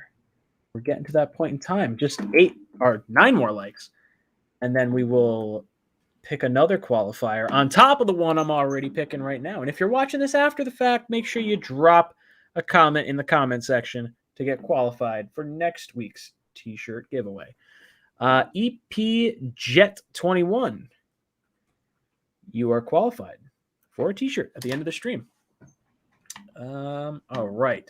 I saw this pop up. Thomas Cahill, thank you so much for becoming a news member of the Jets Talk 24/7 family. Drop some JETS in the chat for our newest member. Thank you so much, dude. Chad Kimball drops in with a super chat. Says, BYU fan, now trying to join Jets Nation. Love your analysis. Zach knows how to use a tight end. Give him a fullback to protect him a bit better. Words are hard right now for Ryan. We thought we were going to see a little bit more fullback action. I feel like we haven't really seen a whole lot of that. And I don't have any sort of statistics on hand to know how many snaps we have seen, but it doesn't feel like it's as much as I would have thought we were going to see based on how the 49ers used check last year. So tight end. Who was the tight end that we saw Zach throw to all last season, last year from BYU? What the heck was his name? Do you guys remember that? No. I don't remember offhand. No. I feel like we got to see a lot of highlight plays from that. And I think it's just tight ends tend to be a bigger target. You're talking like a 6'5", 6'6" kind of guy that used to play basketball, can jump, relatively high. Maybe not as high as a wide receiver, but they're also like 250 pounds. Right. So I love tight ends. Tight ends they're such a mismatch nightmare. Dude, they really are. A good tight end is worth his weight in gold for the team. Like if they can actually block adequately and make their blocking, like actually sell their blocking as they're staying back. And if they got good hands, they can find seams. dude, there's nothing better in my opinion. A nice 6'5", 260 that can block and catch. I mean, who doesn't want that guy running around? 𝐒𝐿𝐥𝐿 was the name we were looking for, I think. Tight end from BYU. Friggle D says he's a sophomore, unfortunately. I don't necessarily need the BYU tight end, but I think a tight end would be good. Thomas Cahill, our newest member of the channel, says we need Yeboah. Do you think we get to see Yeboah, Green Bean, in actual gameplay this year, or is he kind of quarantined to the practice field? Well, I mean, I think Tyler Kroft, he has that chest injury. It doesn't sound like it's something that is going to keep him out for any length of time, but he might not play this week. But I think with Ryan Griffin's injury history and Kroft going out, I think that it's possible. So yeah, I would really like that. I would like to see in a couple weeks that we're getting the opportunity to see guys like Mims and P. Ryan and Josh Adams and Yeboah. I would like that to happen. So yeah, I think there's a good shot depending on injuries. Matt, what do you think? You think we see Yeboah this year? I hope so. I would much rather see Kenny Yeboah than Daniel Brown or Ryan Griffin. So I really hope that there is a point at some, in some capacity this year that he's on the roster. Let's see. We are 2 likes away. Come on, get us 2 more likes, and we're going to drop another qualifier for our t-shirt giveaway, which we will be doing in just 10 minutes. Less than 10 minutes. We got like 8 minutes. Drop some likes. There we go. We're over it. Okay. Oh, yeah. Who we got?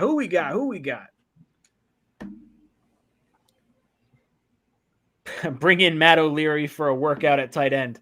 Damn right. Yeah, I was gonna say, you're gonna do one of those fantasy files for us.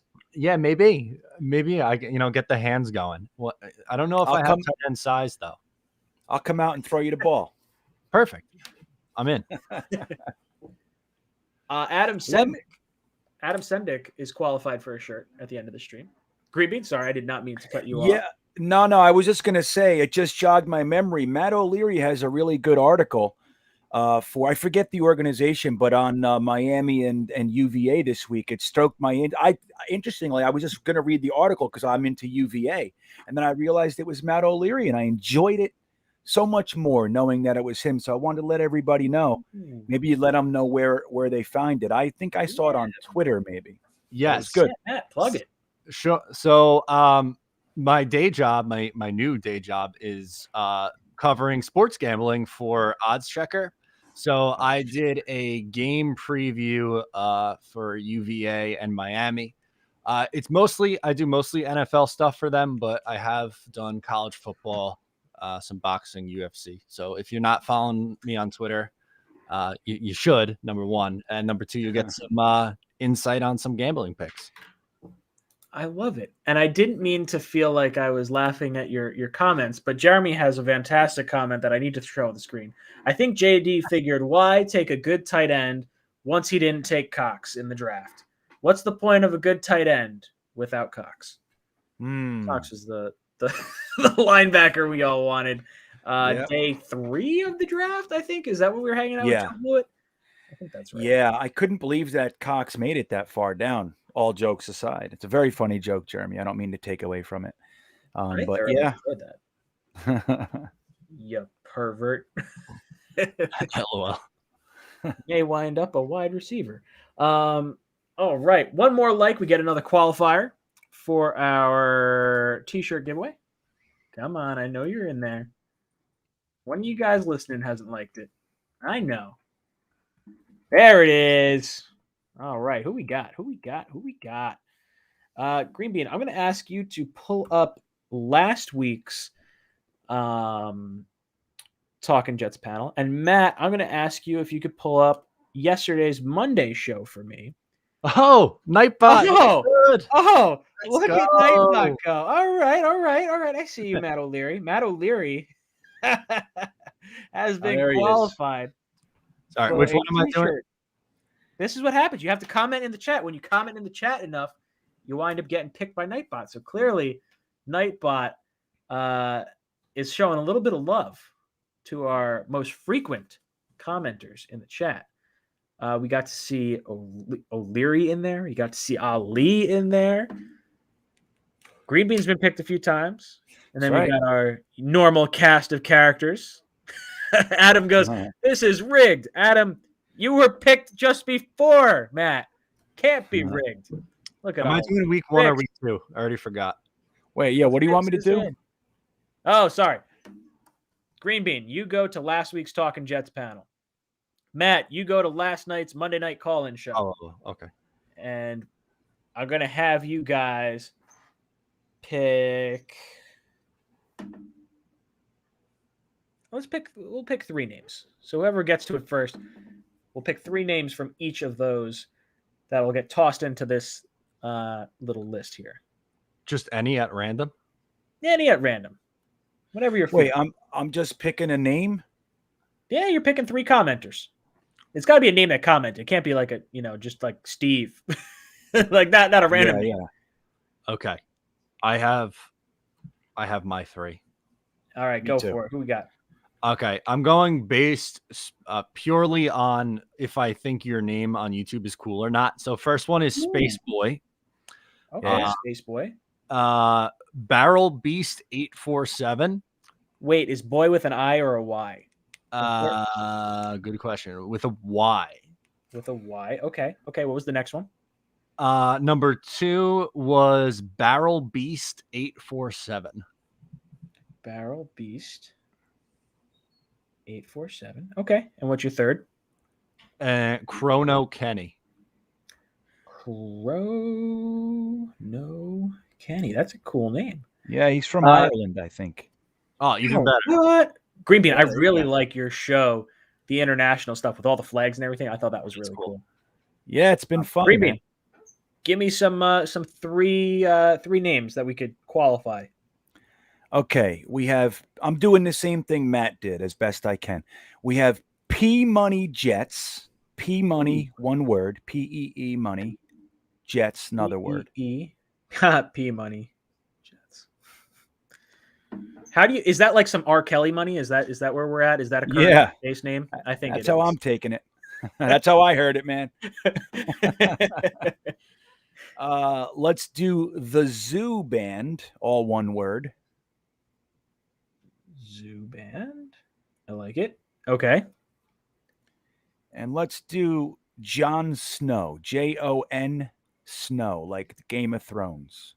Ooh, I like it. All right. All right, boys. So here we go. Odds or evens. 3, 2, 1. All right, odds. Crossing off as we go. Oh, sorry, Ali, you're gone. Jeremy, you're gone. Ooh, O'Leary, you're gone.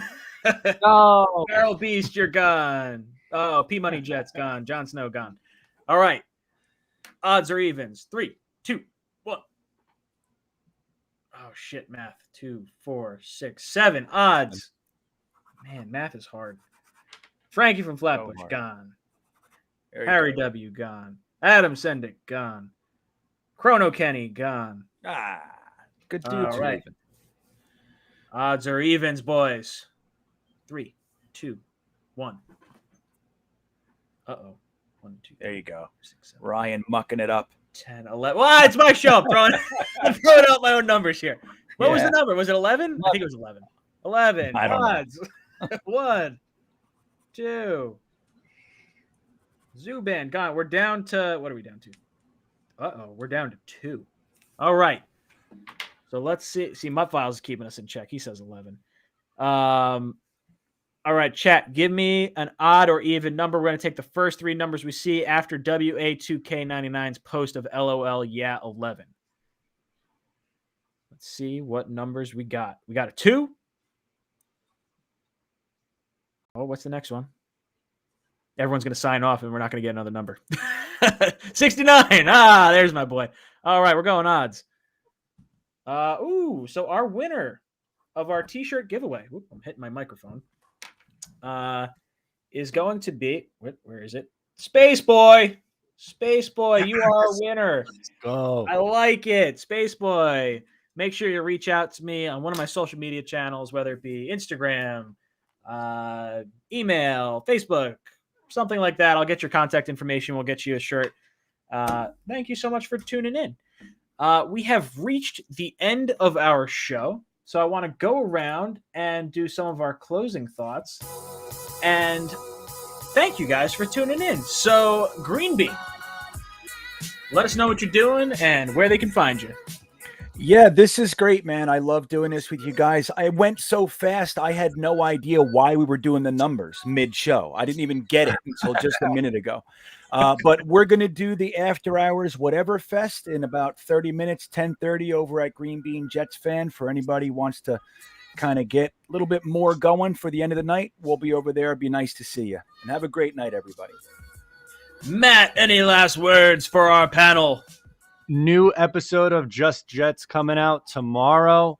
And also, I don't know if anyone in the chat is from the Houston area, but I will be in Houston this weekend. So I'm looking for a nice spot to watch the Jets in Houston. So let me know. Nice. Ooh, I like it, Mr. O'Leary. Flying around the country. Boys and girls, it's been a lot of fun. Thank you so much for flying with us tonight.